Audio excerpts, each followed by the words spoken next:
Good afternoon, everybody, and welcome back to the Second Page Podcast on this beautiful Saturday, the 11th of August. My name is Joseph Oswald. With me, as always, my producer and good friend over there behind the big desk, Mr. Steve Johnson. How you feeling over there today, Steve? I'm all right, good sir. I always thought it was so swole. Yeah, I kind of like it. Swole. I like it, and I never noticed it until Jay put up my Twitter handle, and I was like, oh, that's got a little extra meaning in there. Jay, how's that guy doing? He's doing good. Raising a family, started a new job. Life is fantastic. Wish I saw him more, but that's what happens when we get older. When we were kids, we always thought that you could do anything you want, whenever you want, and everybody would always be around whenever you felt like you wanted to interact with them. But as you get older, you start realizing life, business, family, politics, it all comes into play. Which sucks, doesn't it? It all does. But you know what? We get to do things like this, and I don't know if me on a show like this would have been as successful 10 years ago. So I'm very happy that things have worked out the way that they have. So today is episode 37, titled Pew Pew Space Force. Pew, pew, pew, pew, pew. Mike Pence is very excited about the proposal to add a sixth and separate branch of the military. It may turn out to be selfish, as the VP might only be looking for ways to prove the existence of a physical heaven. He will be surprised to find out that space and science existed first. It is a one-year anniversary, unfortunately, of the Charlottesville Alt-Right Unite the Right Rally, in which Heather Meyer was murdered by a car by a very fine person, and now the city is on lockdown, including concrete barriers and enforced curfews and things like that, although they are going to keep the water spray park open. And like clockwork... Because it's hot. Yes, exactly. In Virginia, it gets hot in the summer, from what I've been told. But like clockwork, Donald Trump, the president-in-chief, just the same as he was 1 year ago on this very day, is at his golf course in New Jersey, Bedminster, for his 17-day vacation. This will be the 150th day of his term that he has spent at a golf course, surrounded by unelected, unofficial, sycophantic advisors, completely disassociated from the core rank and file of his supporters. Including the CEO of Marvel Entertainment. Including that guy, which I'm sure there's another show in which he is mentioned. But I suppose it's actually a good thing he's not actually listening to his raging right-wing voters in full. Chris Collins, Republican from the 27th District of New York, Western New York, very solidly conservative Trump country, has now been indicted. So he's under indictment in a witch hunting season that has netted more witches in the past few that have been instigated by this country, the merits of which are being challenged in court as they are unfair to witches and the associated swamp monsters. NOCO wants the war to be over. Like a late-night phone call with your first beau, Kim wants Trump to hang up first. He really wants his long-distance relationship to work, I think. We'll always have Singapore, he says. So, join us live as we discuss all this and more today on the Second Page this afternoon. Listen, comment live, be a part of the conversation. Did you just say lie? Live. Oh, okay. Live, okay. yeah. Like us on Facebook, and then love us every weekend. Also, every Saturday. YouTube. Yeah, subscribe on YouTube. Watch the rebroadcast of our previous 36 episodes. And next week, I will be broadcasting from Cambridgeshire, Cambridge, United Kingdom. Did you say the Shire? It's Cambridgeshire. All the towns over there, instead of calling them towns, they're called shires. We're going to have a hobbit on the show. No, well, there are hobbits. I mean, that's New Zealand, but former colony. Who wasn't a former colony of the British? So let's get right into it. This is going to be, like the past few episodes, just a nice open conversation. So anybody that's watching, feel free to comment, and we'll do our best to read your comments live on the air. But let's get right into it. We'll throw a dart, and let's talk about some Space Force. Oh, I thought you were going to say sports. I'm not sure that they know any sports besides golf over there in D.C. Well, there is the NFL sort of season started. The preseason? People, kneeled. Eagles lost to the Steelers. Yes. Okay. Anyways, Space Force. Bummer. Star Wars. Yes. Well, I'm not sure this is going to end up exactly like Starship Troopers, but I don't know if there'd be too many people, Democrats or Republicans, that would rally or protest a war against the arachnid home planet, because my girlfriend does not like spiders. I know plenty of people that do not like spiders. I don't care much for them, although I appreciate what they do. I will say this. Firstly, Starship Troopers was an amazing book, and it was a commentary on the industrial military. A military-industrial complex. Yes, Yeah. I thoroughly enjoyed the movie. And the movie itself spoke to that, but it did not go as in depth as the book did. And the sequels were hot garbage. Oh yeah, absolutely. But sequels are garbage indeed. it really is a much smarter movie than people give it credit for. I think it deserves to be that on said, the air. I think we need to be clear about one thing about the Space Force. Mm-hmm. It's not going to happen. So you say, but Mike Pence is convinced. He is saying it publicly. Donald Trump is saying it publicly. And when have they want to put bases on the moon, and Newt Gingrich will be the mayor of that first moon town. It'll probably be called Trumpville. Population, all the people that survived the voyage on the SS Trump, which, ironically enough, probably wouldn't have bathrooms. Okay. Yeah. Let me ask you another question. What do you think gets built first, the Space Force or the wall? That is a great question, and I am Trick surprised. Question, neither. I'm surprised I haven't heard of it. Listen, Democrats have put a little bit of money aside for a wall. We've got 5 other branches of the military. Hey, Gina. We've got 5 other branches of the military that are very well funded, and all 5 of them, probably even the Coast Guard, has some kind of a space type force or branch. Specifically, the Air Force has probably the most. But, you know, all the satellites you launch, NASA, all the space shuttles and things that go up to the space station, all of the exploration that we do, you know, the things, all the private programs and scientific programs you got monitoring the sky, like SETI and things like that. It's possible that he kind of, or maybe there's some advisor or somebody in the White House that's saying maybe we can take all these things from all the 5 branches and lump them into one and add this and add that. But I mean, that's how the Air Force got started from the Navy. You know, it starts with land, then you go to sea. From there, you move to air, and now we're in space. And I don't hate this idea. I don't know. Tell you why. I don't know if it flies with the Constitution, though, because the Constitution sets up a Navy and a land army. I don't know nothing about no space. Fantastic. But the Constitution didn't set up an Air Force, and we have that, right? I think it did, because the Navy can have planes. Okay. It didn't, though. And this is also... You think we didn't have balloons dropping little bombs on things? World War I, they used balloons. Okay. But the Constitution was written long before World War I. My point is... everything we've done in space has been out of necessity, the necessity of feeling secure, right? We didn't land on the moon because we thought it was a place we needed to go. We landed on the moon because the Russians were going to do it, right? And the Russians had beat us in every step. We do them not because they are easy, but because they are hard. Or because someone else is going to do it first. Yeah. But the point is... Kennedy would not have been as inspiring. They were the first in space. They were the first... to launch humans in space. They were the first to put a black man in space. They were the first to just put life in space with that dog. The only thing we beat them at was the moon. And until countries like Russia or China or India are talking about going to Mars, I don't think there'll be a serious push there. India has already launched a mission to Mars. China is launching a mission to the moon. And we are about to launch a probe into the sun. So... No. I don't know who's thinking more. Here's the thing. This is you could argue this 2 ways. One is we just got a whole bunch of money we didn't need in the spending bill, the $1.3 trillion spending bill, which increased the military budget. So, you know, there were a lot of things that the military didn't ask for. Let's spend it on the space program. The second thing is, if China and Russia are going into space and are investing more into technology that could sort of surpass our air defenses, then you have to be up there. Hey, listen, right? Vladimir's got like the super nuke. So what did he call it? What was the nickname for that thing? I don't know. There was a fun nickname. Going to Trump's house, but Mar-a-Lago.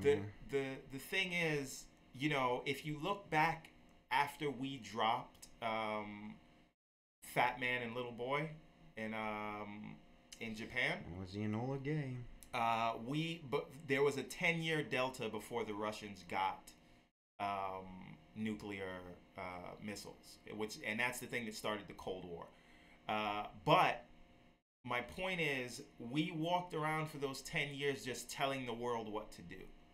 And if other people are out there in space where they could hit us with technology that we can't stop, then they will walk around telling us what to do. Listen, it's not exactly a new thing. Ronald Reagan definitely was, I guess, the most prominent first figure to really suggest that we need a Star Wars missile defense system, that we need to start militarizing space.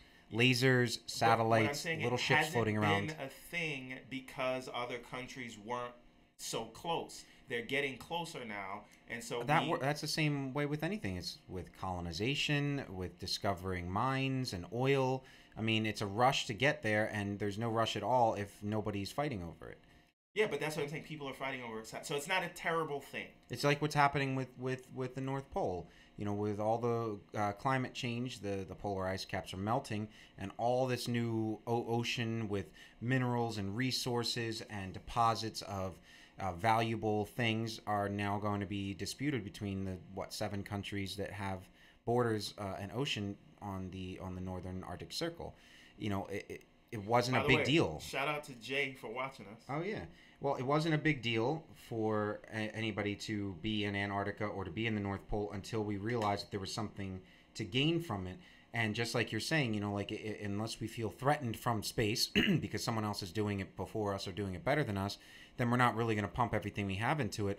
But as you also said in the beginning, and maybe even before we started recording, we do not have the resources, either the material or the money or the capital, to venture into something like an additional branch of the military or something that is going to have billions and billions of dollars in startup costs before we see any kind of return from that, to the point where I would say that even someone like Donald Trump would likely be out of office by the time we have any significant impact in space. That's with any space program or idea, right? And again, I am all for us renewing our exploits outside of the planet, right?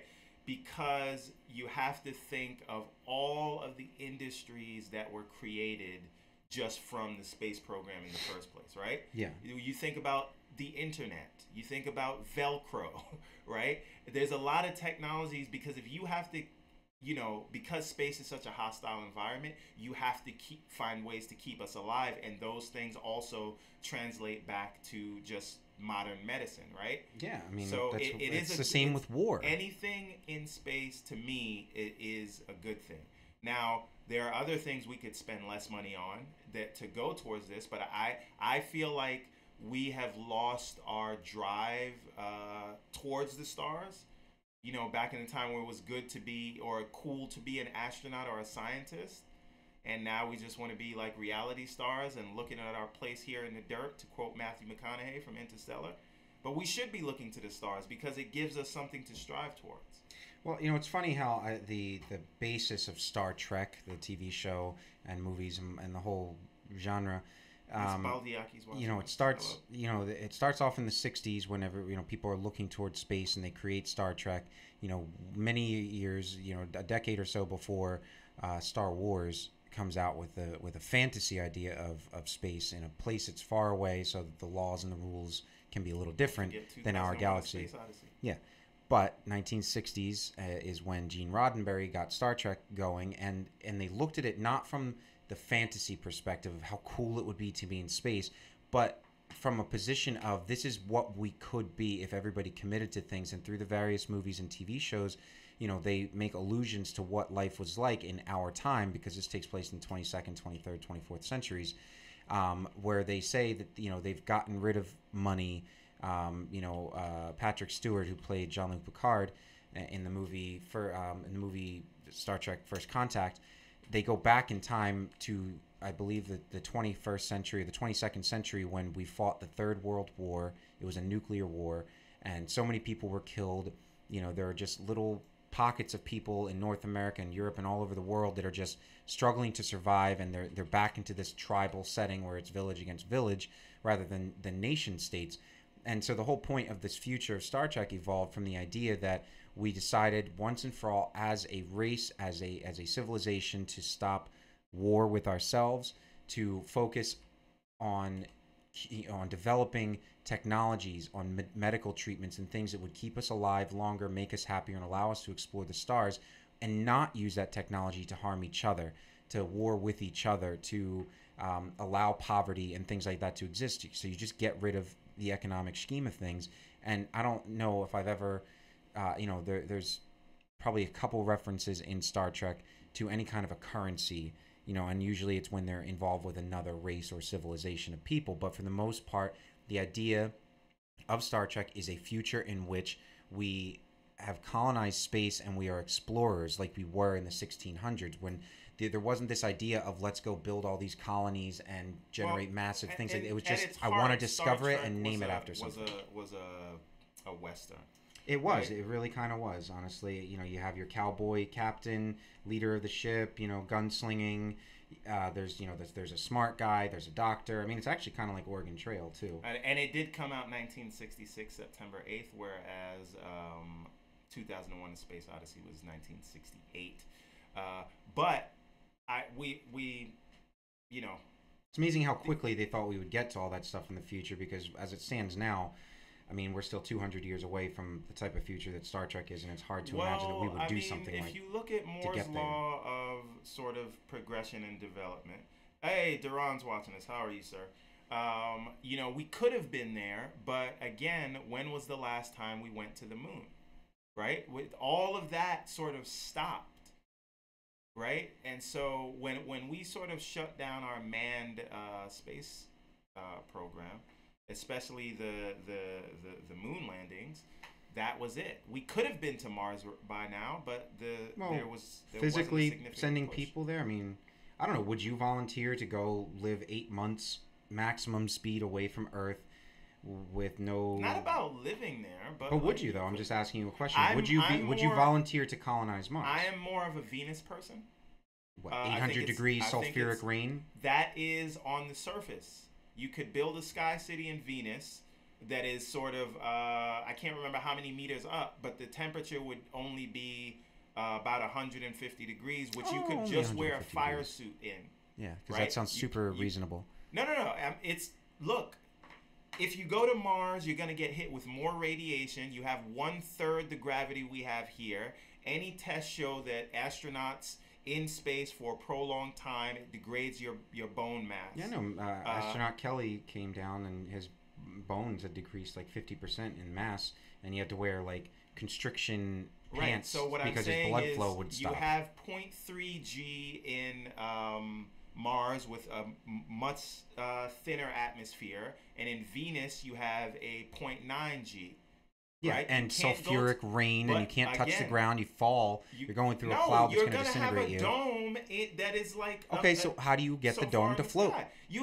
Get robots to build it. Get robots to build it? No, it's not floating. Like, you're building a base on the ground the same way you build a bridge, but with a bridge, you clear away a little bit of water, and then you lay some pilings down. You can't be on the surface of Venus with 800-degree temperature and sulfuric rain and 1,000-mile-an-hour winds. I think if we can figure out Venus is closer, right? So you could get there and back, making it cheaper. You have less fuel. I think you just want a cloud city because you think it is like Star Wars. Yes. All I'm saying is I think if you're going to build a long-term base where people live... They call it Calrissian City. Venus is the best option. But this is completely sidetracked. What do you think? The Space Force is not going to happen because we don't have the money for it. Do you think that there will be racism in space? Racism in space? Like, this is the anniversary of the Charlottesville, murder. And we're talking about launching humans into space when we just barely figured out how to live here. I think that it's important to discuss what the reasons for why do we need to be in space. Yes, like you just said, we could have robots build shit on Venus, but what do we physically human beings need to be in space for? We don't want to be alone, but we also would be terrified to find out that we're not alone. We are explorers, right? At our very core.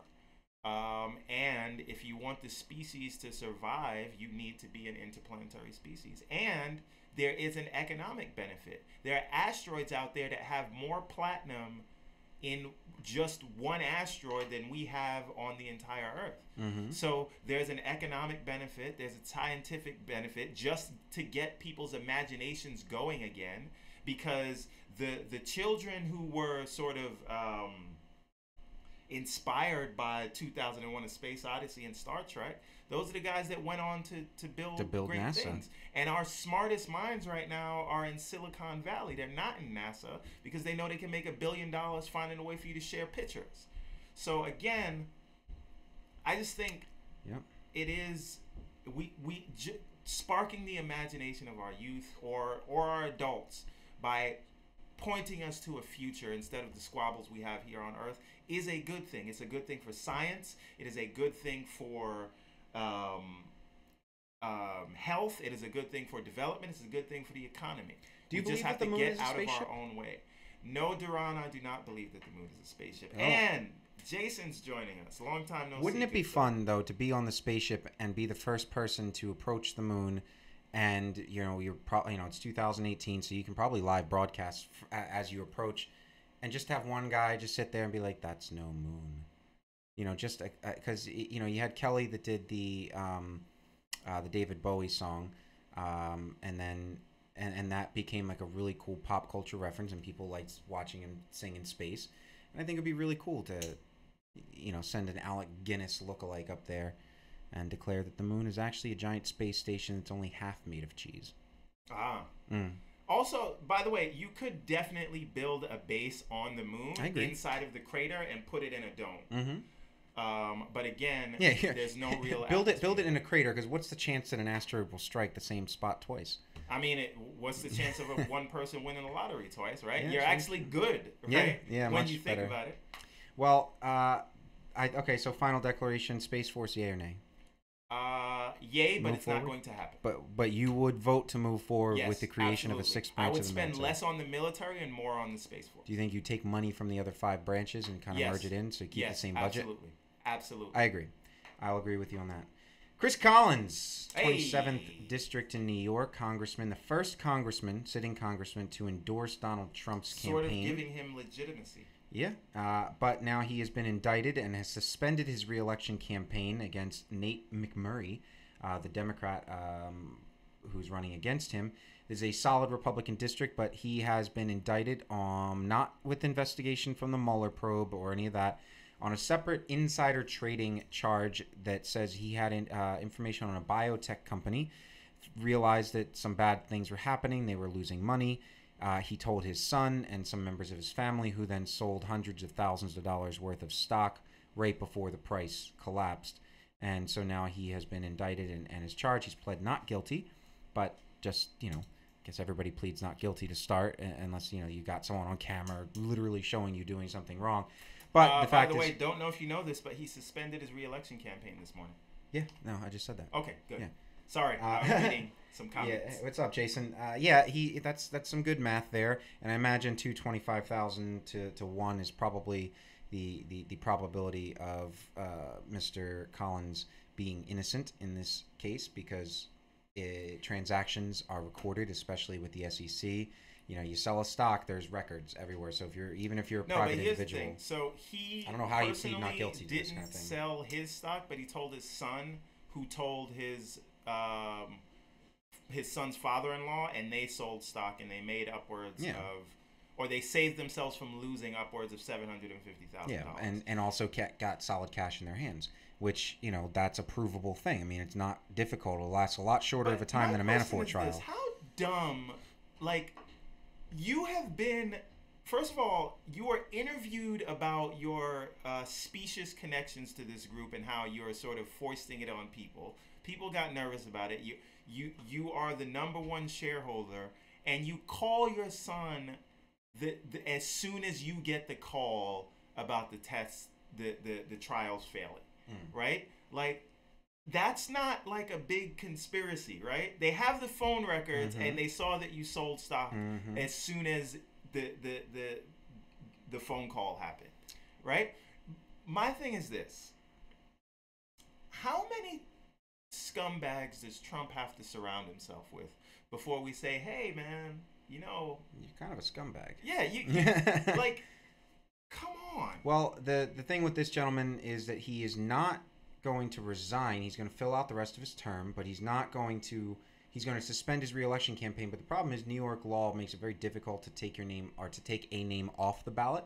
So they have not yet discussed what they're going to do. Because it is such a solid Trump red district, it's possible that he could theoretically get reelected while he is on trial, and possibly even after he's been convicted, which would mean that the governor of New York, I believe, unless they have rules kind of like New Jersey, I believe the governor would either appoint someone or the Republican Party would nominate someone to fill out that full term. So it's a smart move on his part. It's an evil smart move, but it's a smart move on his part because the only way for the Democrat now to win is to beat him in November.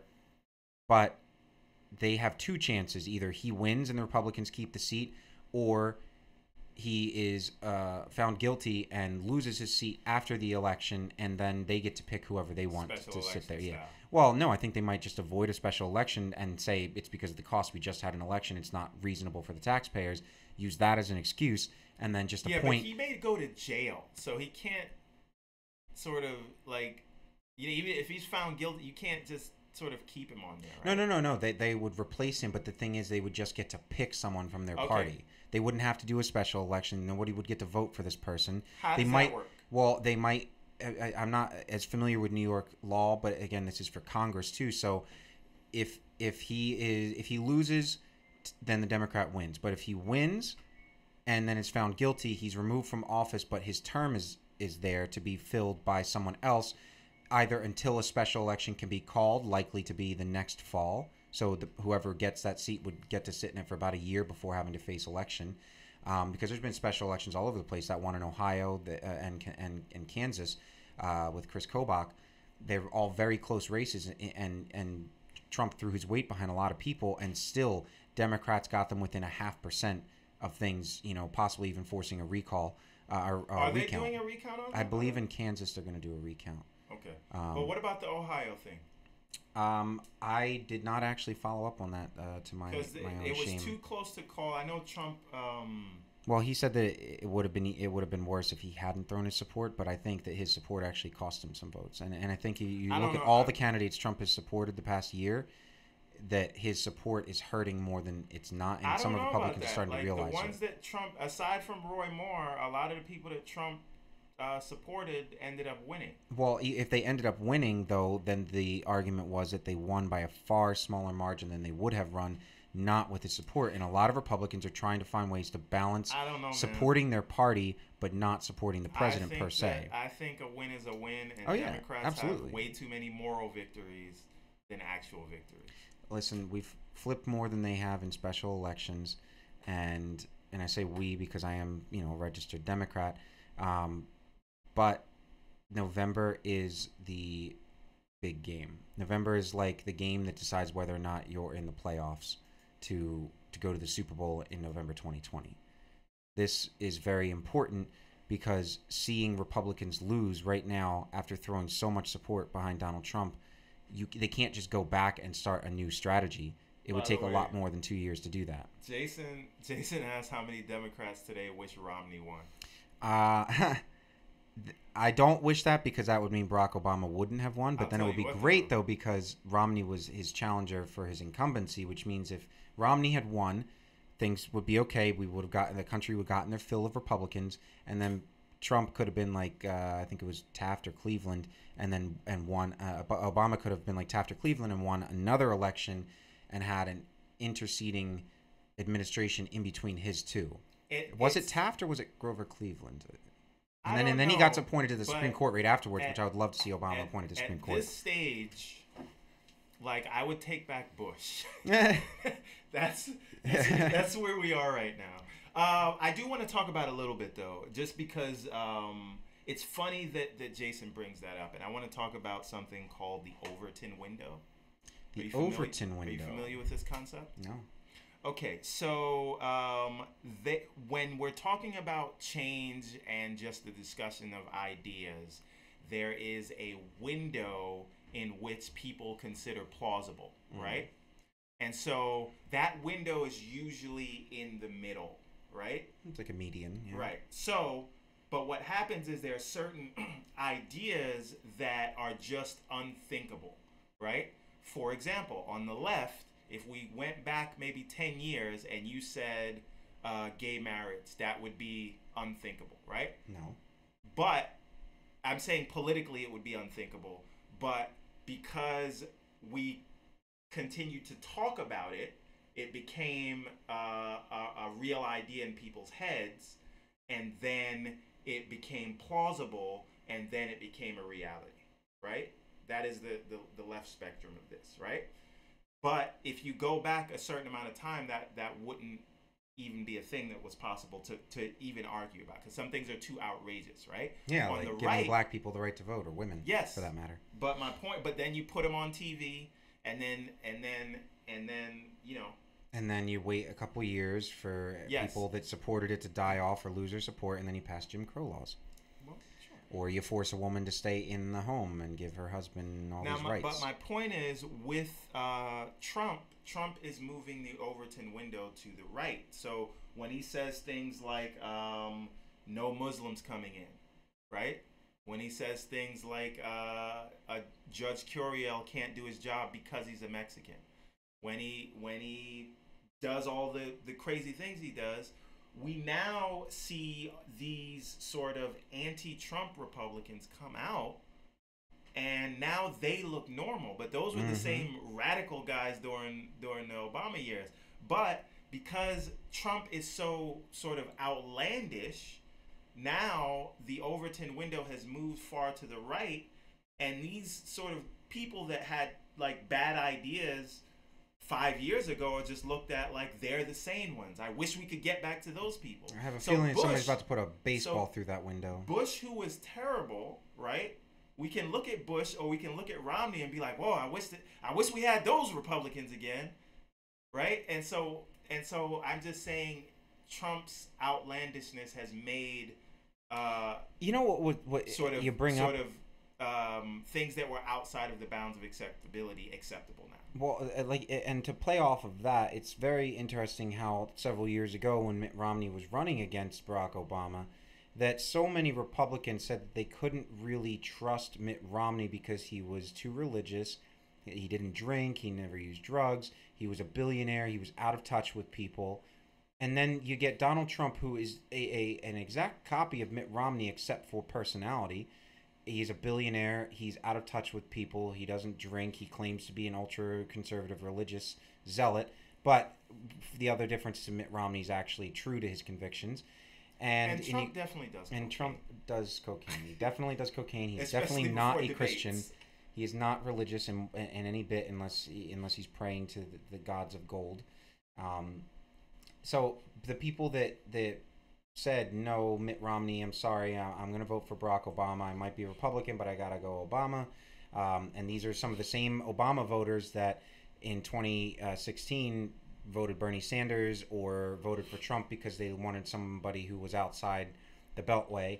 And they were fine saying all those things about Mitt Romney, but will not associate a single one of those things to Donald Trump. And maybe Donald Trump is not a billionaire per se, but with the assets and the worth of his family and the things he can draw upon, he certainly is a billionaire. I don't doubt that he's very wealthy. He will be after the presidency. Yeah, if he wasn't, then he certainly will be after the presidency. Emoluments. Yeah, I think he might actually open up like a restaurant called Emolument. You know. You know what it's gonna be? It's gonna be like a laundry shop. Yeah, launder. He's where you can clean all your money. But one of the things that I find very interesting though is the way that every 4 years and sometimes every 8 years in America, people just do an about face, kind of like how your taste buds change every 7 years. I've eaten the same thing since I was 12. That doesn't mean that your taste buds haven't changed. You might just genuinely enjoy a certain food. Shut up. Okay. The people that supported Donald Trump in 2016, and some of them have fallen off since then, but he also had that core group of supporters. I do agree with LeVar. We think it's something like, what if it's possible that maybe Trump was too dumb to collude. He didn't collude, but the reason he won't show his taxes is just because it'll show that he's not a billionaire. I don't know. Like that is it. Some of his taxes have plausible. been released.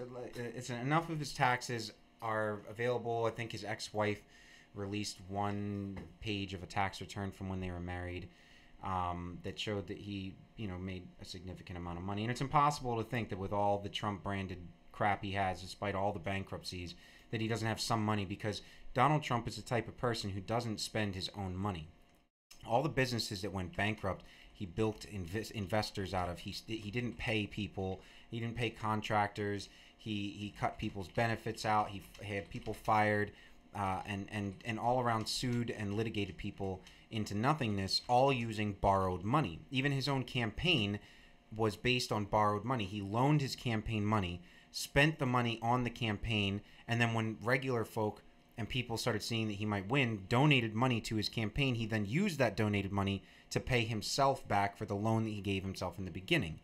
And that is what he does. He does not spend his own money. He hurts other people for a living. And that is why, one of the many reasons, that he is just a genuinely horrible person. The people that he has harmed, the people that he has bankrupted and stolen from, whose lives he has ruined, the women he's abused, the children and the families that he's broken up. This is a person who does not deserve to be sitting in the White House, but is, because deep down, in probably many of us, and some of us that might not even want to admit it, there is a part of us that enjoys putting your foot on someone else's neck. There's a part of us that enjoys being able to poke someone in the chest and say, no, my will over yours. And it doesn't matter who that other person is. We see someone doing that, and we say, he's rich, I want to be rich. He's telling people what to do, I want to tell people what to do. Therefore, he must be just like me, and I should vote for him, despite having zero connections. Despite the fact that right now, at this very moment, Donald Trump is a couple miles away in Bedminster, New Jersey, in my home state, blocking off, airspace, for one, and hurting the local economies, claiming that he's working by taking phone calls with world leaders and schmoozing, although completely surrounded by people who don't work for the government, who are unelected, who are unaccountable, who are there to shove their noses as far up his golden ass as possible to see what kind of shit they can mine and turn into gold for themselves. The people that he is surrounding himself with at this very moment are deciding our futures in a democracy, in a republic, with zero affiliation to the government, and the only thing that they have to legitimize what they're doing and their access to the president right now is their money. So, sure, but more specifically, you're talking about the VA scandal, correct? Or if it well, you were talking about that, but it still falls into the same category. I'm talking about the fact that right now, the 150th day of out of 2 years, Donald Trump is in Bedminster on the anniversary of the Charlottesville murder. But where should he be on the anniversary? He should be. Well, listen, I gotta give him just a small bit of credit, because legitimately the White House is getting renovations right now that were approved while Obama was president, but the money was allocated by a Republican Congress who didn't want Obama to be able to enjoy any of that and wanted to wait for the next president. Court, though. Yeah, but Donald Trump is having the West Wing is being renovated, but so all the people that are working in the White House and all the people that work for the government, keep us going, whether they're Republican or Democrat, they're moved over to the Eisenhower building right next door, but Donald Trump goes to Bedminster, says he's working while he's whining and dining and making all these off-the-cuff promises that he can make to these rich, sycophantic bastards while he's not under the supervision of his White House handlers, because he's in a private golf club outside of the scope of the people, despite the fact that everybody that supports him wants to say, well, doesn't he deserve a little privacy? He doesn't get some downtime? Yeah, I mean, Obama went to Hawaii. He went to Martha's Vineyard. He had vacations. But more so than a celebrity, a public figure like the President of the United States does not get, in my opinion, the level of privacy that Donald Trump demands of his administration and of the people, the kind of privacy that you get to sit down in Helsinki for a few hours with Vladimir Putin and Singapore with Kim Jong-un and not have anybody be able to really know what happened during these conversations, where White House records are no longer being kept on the phone calls coming in or the Trump's phone calls with world leaders, and where Donald Trump can meet with all of these people in his personal private clubs and not have any accountability back in Washington for the decisions he's making, specifically your VA one. The thing is this, though. Right? So let's just be fair. One side note, too. Obama paid for his own renovations out of pocket when he came in with a net worth of $4.7 million. Trump, with billions of dollars, is allowing the taxpayers to pay for his renovations of the dump of a White House that he claims. Just wanted to throw that in because it made me angry. The thing is this. The reason... So, yes, there should be a record of the calls, right, that he has with world leaders. However... how can you effectively govern when every phone call you have just gets leaked to the press like 5 minutes after you have it? Well, it's very devil's advocate-y, but I'm not contending that the information needs to be synopsisized and we need to be given a daily briefing about everything that the president discussed with a world leader. There is a level of discussion, and as head of state and chief negotiator and chief diplomat, I mean, there's going to be tons and tons of things that we as regular citizens are not privy to, nor do we need to hear. But when the administration makes an overt move to deliberately silence media, to reduce the amount of exposure and sunlight, basically, that comes in on a darkened administration like this, when they are talking about the press being the enemy of the people, and that we want to get rid of press briefings, and that we don't want anybody to know what Donald Trump is doing, and nobody should be able to question him. These are the makings of a dictatorship. These are the things that preceded in the Philippines, in Turkey, in Korea, in many countries in Africa, in Venezuela, in Europe and Eastern Europe, in Russia.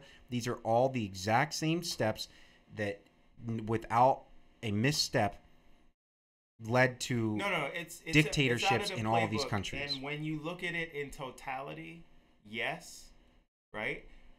And honestly, like, Trump is sort of, or has portrayed himself to be very self-serving. Mm-hmm. I think the real tragedy here, aside from the fact that, like, what does it say about America that someone like that could win or even get close enough for the Electoral College to decide it?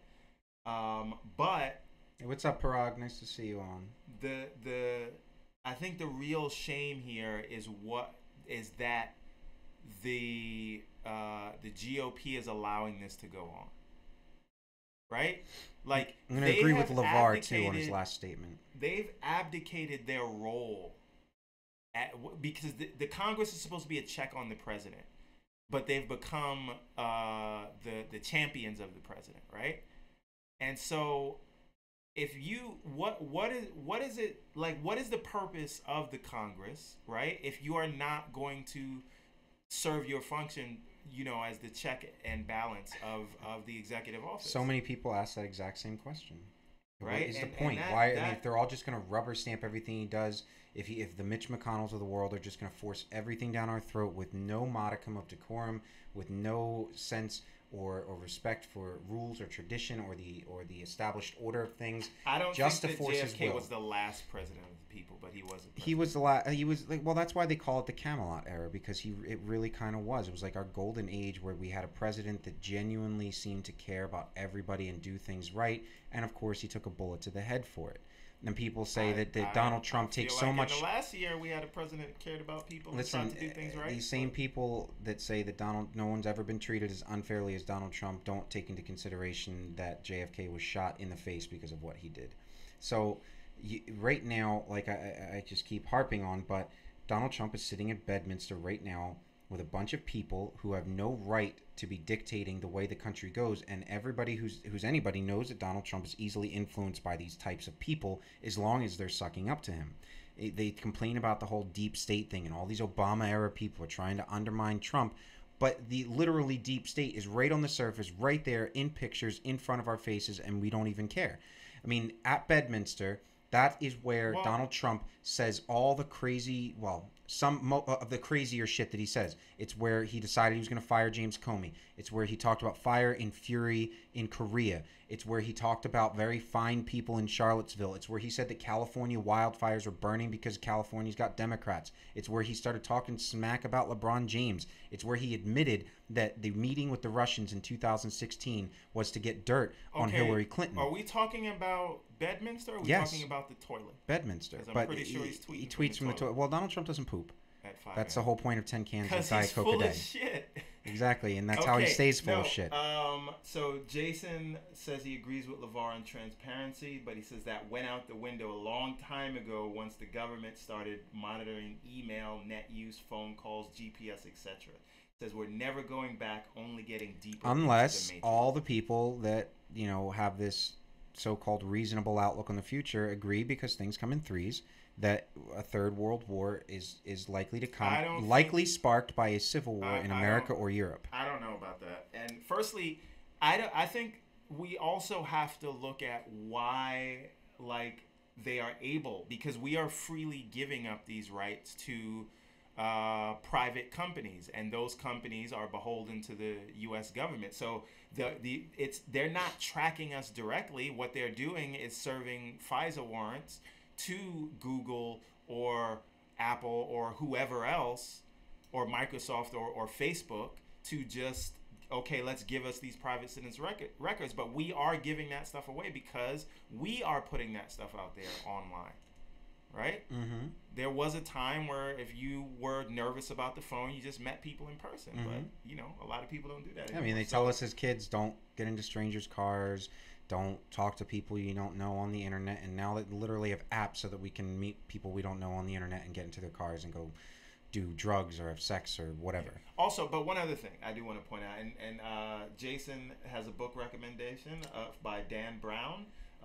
It's called Third War, or yes, it's about a third war? Yes. Here's the thing. I don't think there will be a third world war. If it is, it's if you don't believe that, you're going to die first. It's what I'm saying. It's not going to be fought in the traditional way. The Third World War is a war of economics, and it is a war of starts with the trade war, just like in Star Wars, of sort of hacking and digital manipulations. That's the Third World War. See, why do I need to send troops when I can destroy you from within by propping up someone like a Trump? Or why do I need to go and put boots on the ground where I can sort of control your people through social media companies that have only one purpose, which is not to make the world better, but to make more money by manipulating the public? So, you know, China is just waiting till they have a middle class large enough that they don't need the middle class is larger than the entire population of the United States. I know, but they still don't have the kind of disposable income we have. No, not yet. But what I'm saying is when they do, that's when they call in the debts. But again, no one's going to drop a nuclear missile because then the whole world's over. And it's just not effective. You'll have skirmishes here and there, but I don't think you have an all-out. I think you hold too much faith in certain people in charge. I'm not having faith in people. I'm having faith in the economics of it all. Okay, well, look at North Korea, who has almost no economy whatsoever. They have their nuclear weapons. They've had them for some time, and they have not yet used them because we're assuming that Kim is a reasonable, younger person, smarter than his forefathers. Or three fathers. I'm not sure how many came before him. I think three. And is willing to forego madness, mutually assured destruction, in order for the possibility of bringing his country out of economic darkness. But if there is no chance for that, if you give them no options, just like people say, if you put Donald Trump into a corner and you give him no options, he's just going to flail about, saying what he wants, accusing things, getting his supporters rallied up behind him. If you give people no option, but their last option, then they will take it, because most people, for the most part, don't just sit there and let themselves be kicked into the ground. Here's a legitimate question, right? You know, for all the nationalists out there, you know, most of the world were nationalists right around 1912, right? And even around 1939 through 42.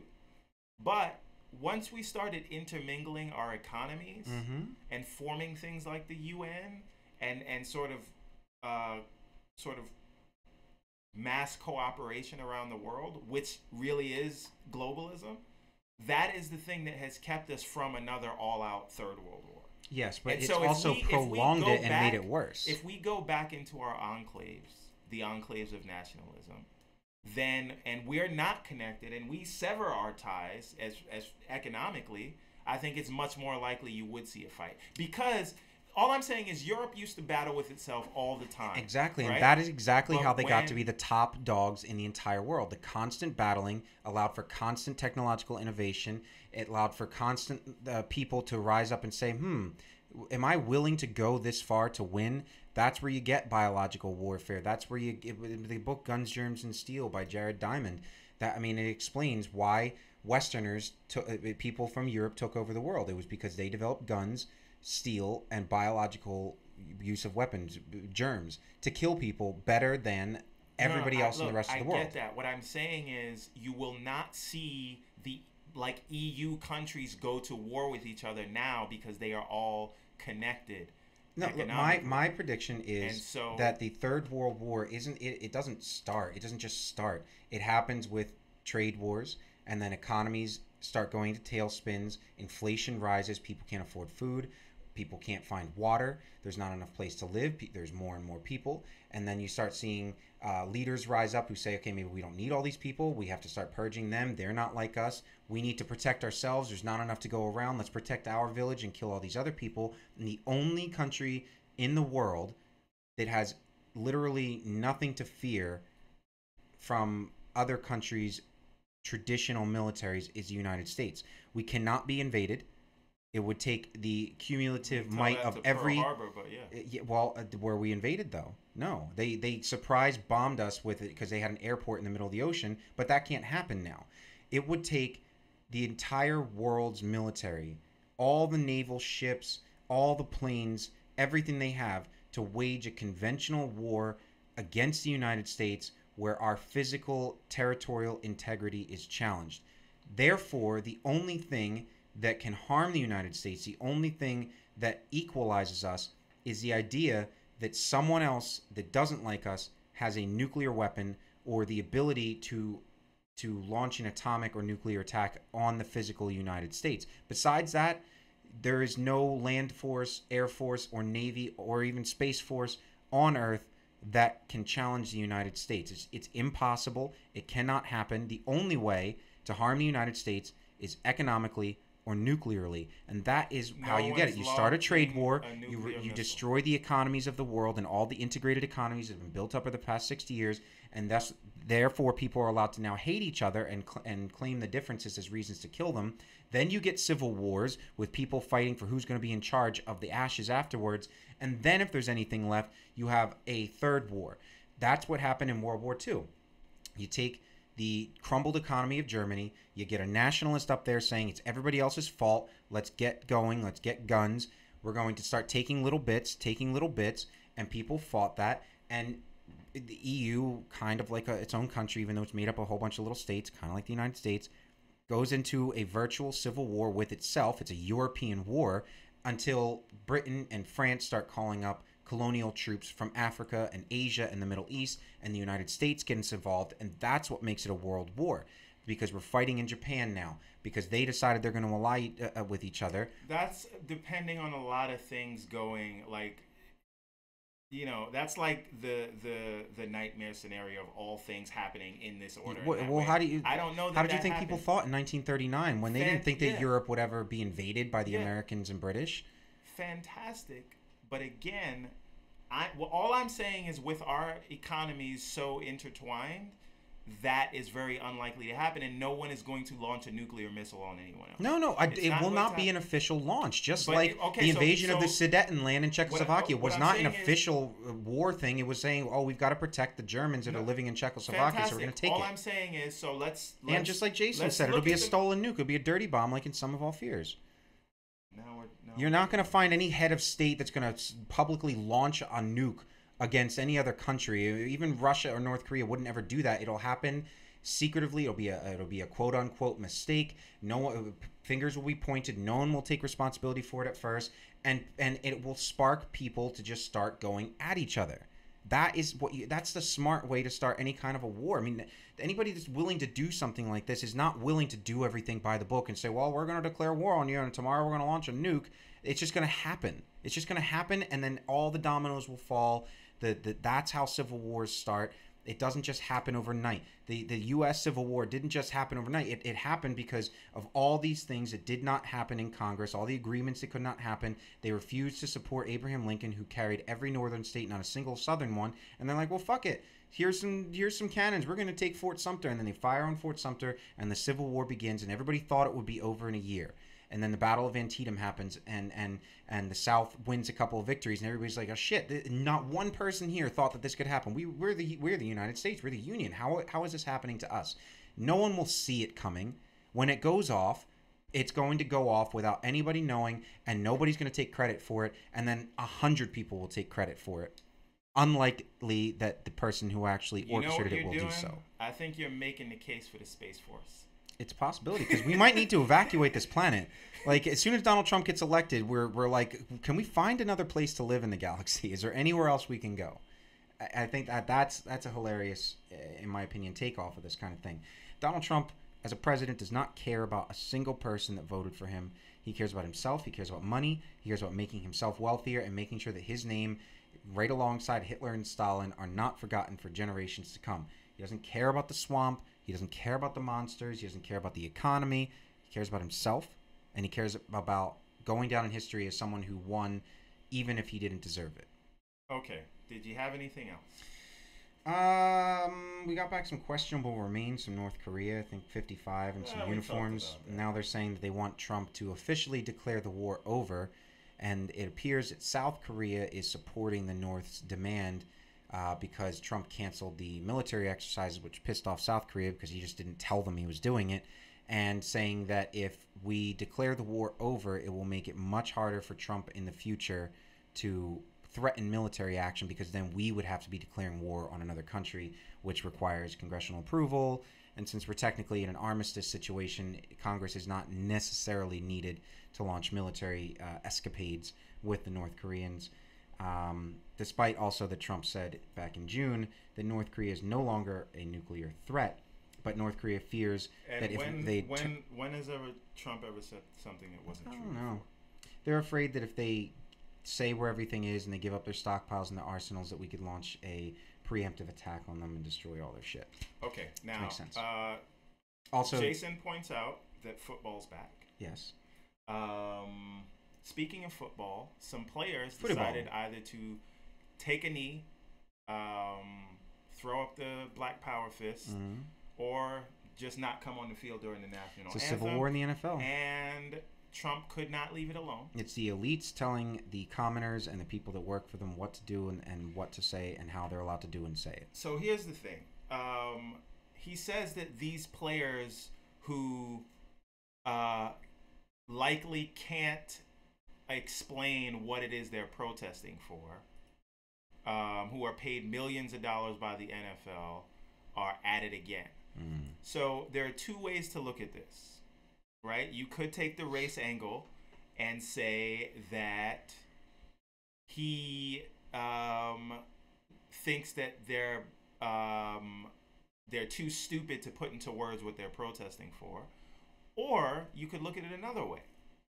Because Trump has no empathy, right? Because he says they can't put into words what they're protesting for, and they've likely never experienced it because they make millions of dollars playing football.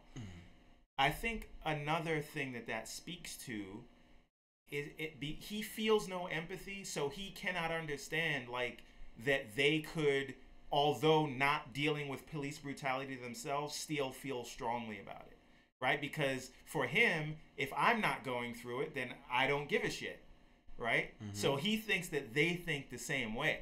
Oh yeah, right? I mean, look, I don't go That's through racial or religious Like persecution. that, right? Neither of us, I think, on a regular basis go through racial or religious persecution, but we still empathize and understand that if it's happening to someone else, that it should be taken seriously and we should care about it because it could happen to us. And any of these people that don't think that any of these protesters know what they're protesting are just as disassociated as they claim that they are. These people that don't understand why a black person would protest police brutality claim that it's against America, but have no idea what America even stands for, have no idea what these people have went through, and then they end up in Charlottesville with a Unite the Right rally saying that the rest of the country doesn't understand how bad white people have it. What does it say about your worldview if you think that protesting racism is protesting America? What does that one say about America, or what does it say about what your view of America is? Or if you see peaceful protests like that and then attend a violent alt-right rally speaking about the superiority of your race and the genocide of every other race, advocating violence en masse, but see no similarities. You see nothing wrong with what you're doing and everything wrong with what the NFL players are doing, despite the fact they're not in your face. They're being peaceful about it. It's free speech to the T. And these tiki torch bastards running around talking about how great it is that they're white and that the world is out to get them, and the Jews and the QAnons and the deep state and the Illuminati, and they're all out to get us. They don't realize how crazy and paranoid that sounds, but think the exact same thing, how crazy and paranoid all these black and brown people must be to think that the cops are out to get them, the government's out to get them, that something's wrong. Though all the things that they think about them apply to themselves, and all the things that they want to associate with themselves and why they're doing what they're doing, they cannot see that someone else could feel that same way. Project and deflect. It's horrible. What it is. So again, that's all I have to say. Yeah, I mean, at this point, because there's some conversation in the chat about whether Kaepernick should come Well, you back. could follow Manziel and play in the CFL, Canadian Football League. Yeah, I mean, look. But then they're gonna be like, look how un-American he is. He's playing for Canada. I think the damage is already done there, but the conversation that he started is on point, and I wish we could actually talk about what he was protesting about. I wish we could talk about what the players are protesting about, as opposed to the protest itself, right?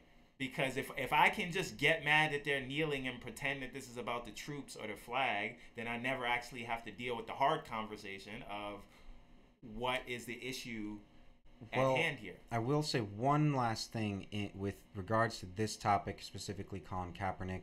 I don't think he needs to be a backup quarterback anywhere, nor do I think that there's a reasonable expectation that he will play professional NFL football again at this stage, because he's a pariah at this point. In the beginning, if a year ago maybe there would probably still be a way to wiggle him onto a team, but now every team owner is worrying about, if you hire Colin Kaepernick, are there going to be protests at my stadium? Will there be violence? Will he even perform?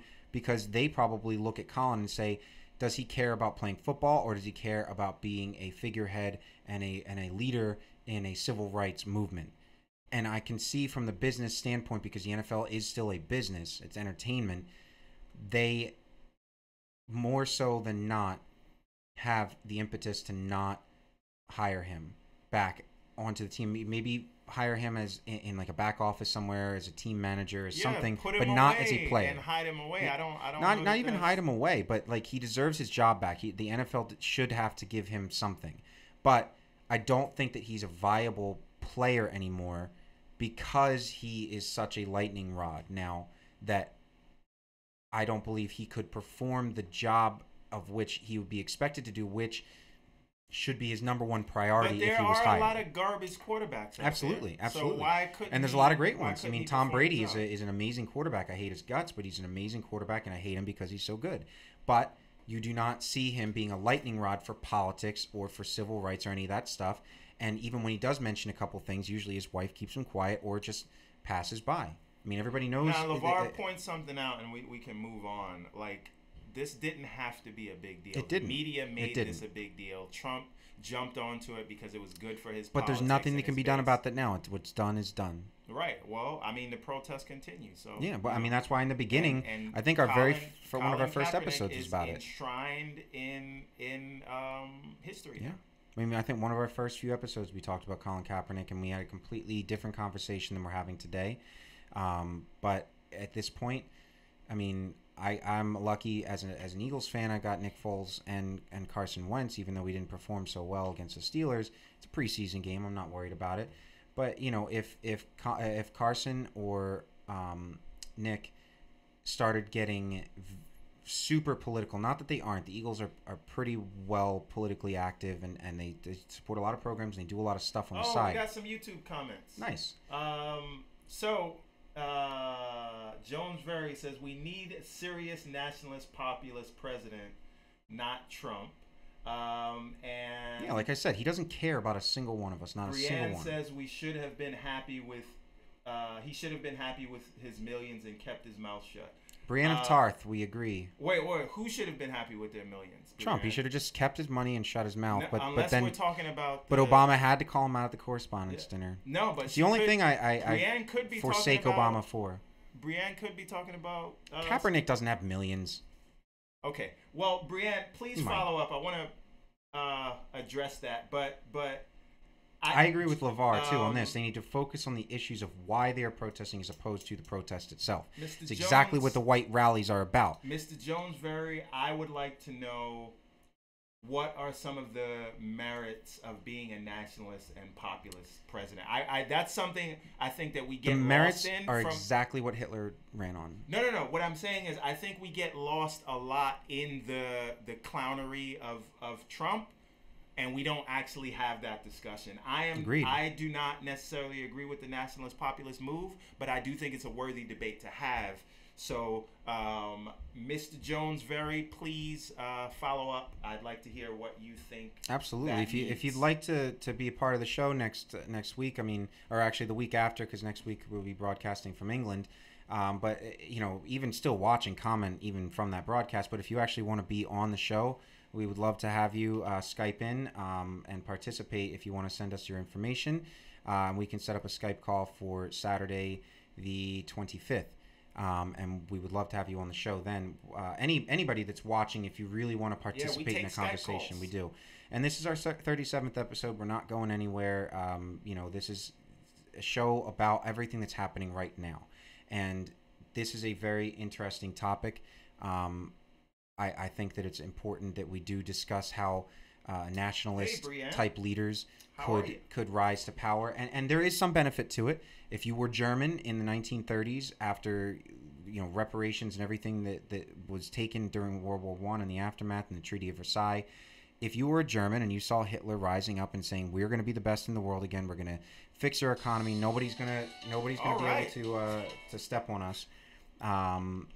That was an alarm. I apologize. I didn't know I had said it. A nationalist type leader is important if you need to get people out of the dumps. If you need to take somebody who's wheeling a barrel of cash over to use as toilet paper and fire material, then that person will listen to anybody that's going to tell them that they can be better. And so if you are in dire straits, if your economy is in the tanks, if your country is collapsing, a nationalist leader is the extreme that is necessary, similar to if you got bit by a snake and you got cut your arm off or something real quick. It's a necessary extreme to prevent the collapse of the whole body. But you can't just keep chopping off limbs. You need to then get treatment, and you need to recover, and you need to build yourself. You don't get bitten by a snake, chop your arm off, then chop your leg off, and then chop your foot off, and then go to war with somebody that's got all four limbs. And that is what someone like Donald Trump believes is reasonable. And somehow, despite the fact that our country was not in anywhere near the same situation as Germany was, or any of these other countries that experienced the rise of nationalism, which, on a side note, they had nationalism and then became totalitarian, authoritarian, and fascist. Right now, we have not yet moved into that territory. We still have a functioning, albeit screwy, democracy and republic, but we don't need a nationalist right now. There's no reason The United States is not in the doldrums. We are not in the dumps. Our economy has not collapsed. It's been doing fantastic, and Obama did a great job recovering us from the recession. It is very clear that you have to use the phrase white nationalist to describe the kind of leader that Donald Trump is and what put him into power. It wasn't nationalism because 30-40% of this country is not white.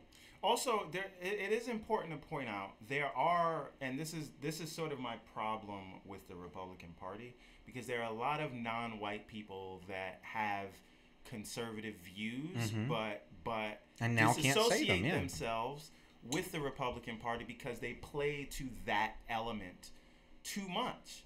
And then they claim the Democrats are playing identity politics, but they're playing white identity politics, right? They could have a much larger swath of the electorate if they would sort of get off of playing to the red states, so to speak. That said, because I will tell you that there are many people that believe, yes, we should be more nationalistic because we're spending all this money around the world and we're having trade deals around the world when there are poor people, specifically poor people of color, that money could benefit their communities. Not giving handouts, but sort of investing in our communities. So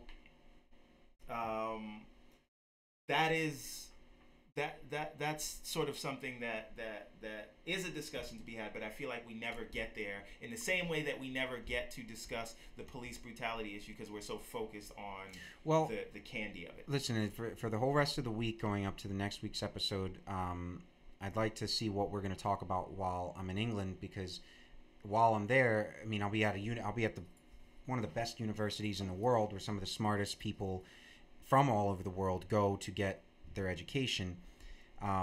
There will be plenty of people that I can ask certain questions to that we don't have access to here. I'm specifically hoping to interview my professor, my constitutional law professor, probably one of the few handful of people in my life that have led me to this very moment, to where I am sitting in this chair talking with you. So I would like to actually talk about things like police brutality and nationalism and racism in pretty much what is considered to be one of like the whitest countries on earth. Like you think white person, you think a British person. People have the old acronym WASP, a white Anglo-Saxon Protestant. They are the stereotypical white person. Yeah, and that's great because England, despite its history and colonization, has been around long enough to reconcile and a lot of the things that they've done and find a way to make it okay. Most people don't look down on the British despite all the atrocities that they've committed over hundreds of years, because they have nice accents and they dress well and they talk nice to you and they're British. And they put out things like Lord of the Rings and Game of Thrones.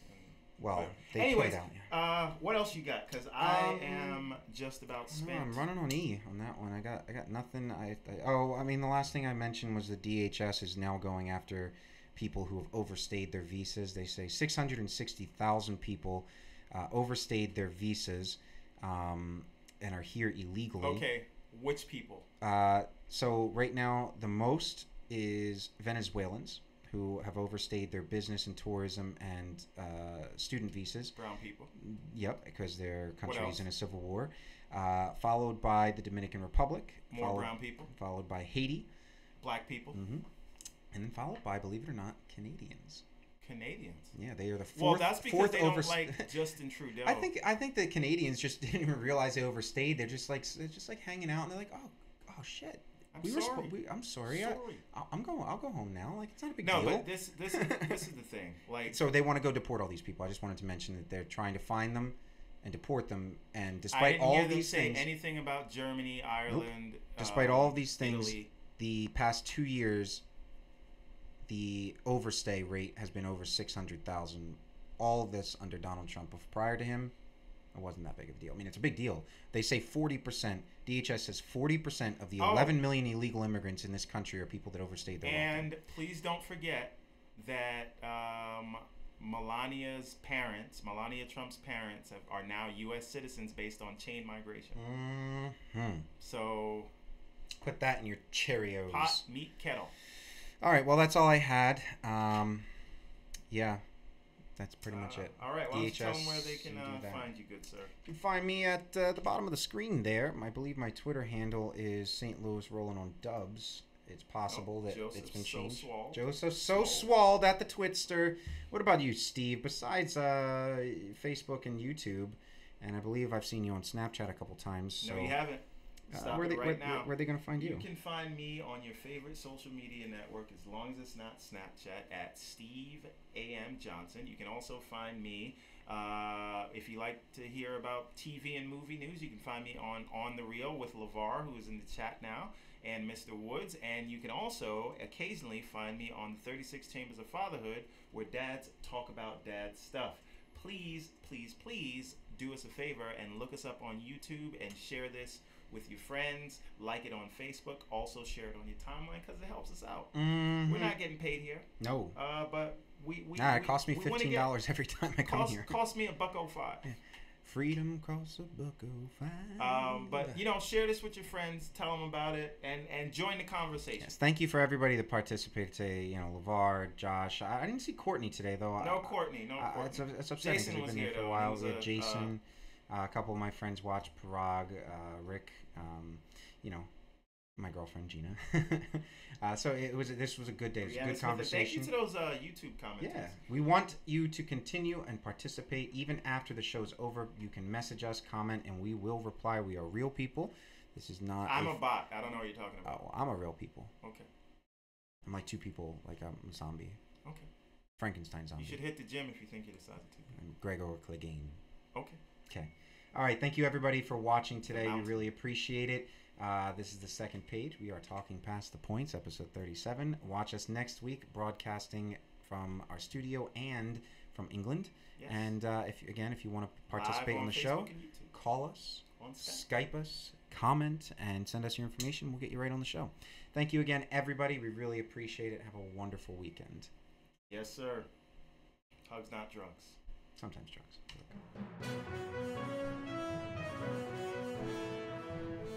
Massive.